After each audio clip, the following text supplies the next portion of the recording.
Pravé bohatstvo nie je v tom, čo držíme. Vzniká v ochote zdieľať to, čo je skutočné.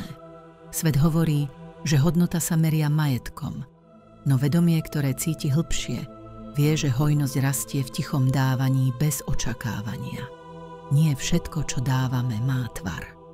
Niekedy je to len čas, pozornosť, slovo alebo ticho. A práve tie dary majú najväčšiu silu. Kto dáva aj vtedy, keď nemá veľa, stáva sa svetlom pre iných aj pre seba.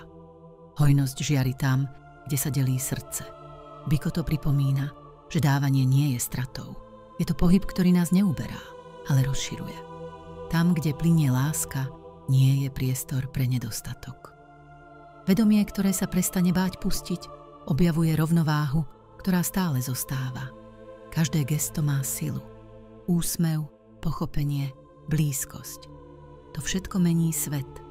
Biko to nás vedie k poznaniu, že práve v týchto maličkostiach sa skrýva najväčšia hojnosť. A keď dávame z lásky, nehľadáme nič späť. Objavujeme, že nič nechýba.